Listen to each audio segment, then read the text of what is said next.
जिन तुरंत ही अपने जादू से लल्लू लाल को ये वरदान दे देता है।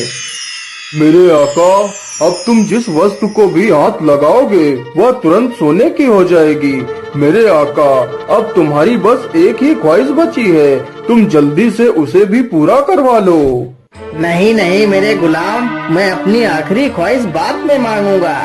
इतना कहकर लल्लू लाल वहाँ से चल पड़ता है। अरे ये क्या, यह मछली तो पानी के बाहर आ गई है। बेचारी पानी के बिना तो कितना तड़प रही है। चलो चलो जल्दी से इसे पानी में छोड़ देता हूँ। लल्लू लाल जैसे ही उस मछली को हाथ लगाता है वह मछली तुरंत सोने की बन जाती है। अरे राम राम राम, ये क्या हुआ? यह मछली तो सोने की बन गई। मैं तो भूल ही गया था कि मैं जिस वस्तु को भी हाथ लगाऊंगा वह सोने की हो जाएगी। लल्लू लाल यह सब देखकर बड़ा दुखी हो जाता है और मछली को नदी के बाहर ही डाल देता है और वहाँ से चला जाता है। लल्लू लाल घर पहुंचकर जैसे ही दरवाजे को खटखटाता है तो दरवाजा भी सोने का बन जाता है। अरे भाग्यवान, आज तो मैं बहुत थक गया हूँ। मुझे जल्दी से कुछ खाना दे दीजिए, मुझे बहुत जोर की भूख लगी है।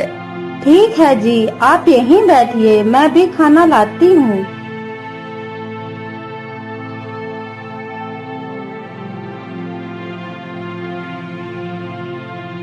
रोहिणी तुरंत ही उसे खाना देती है, लेकिन जैसे ही वह थाली को हाथ लगाता है तो वह थाली सोने की बन जाती है और वह खाना भी सोने का हो जाता है।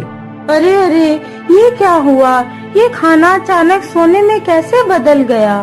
फिर लल्लू लाल दुखी होकर पूरी कहानी अपनी पत्नी को सुना डालता है। अजी, तुमने ये क्या नई मुसीबत मोल ली? अब क्या होगा? अब तो तुम किसी भी चीज को छू भी नहीं सकते। अब मेरा क्या होगा?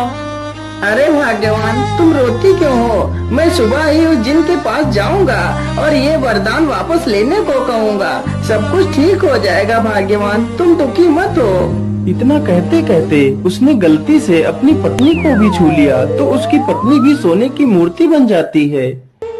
हे भगवान, ये क्या अनर्थ हो गया मुझसे? भाग्यवान, तुम्हें क्या हो गया? अब मैं क्या करूँगा?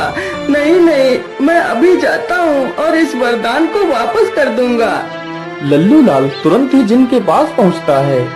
नहीं नहीं मेरे आका, मैं अपने द्वारा दिया गया वरदान वापस नहीं ले सकता। यदि तुम्हारी कोई दूसरी ख्वाहिश है तो वो बता सकते हो। नहीं नहीं जिन, मेरी और कोई ख्वाहिश नहीं है।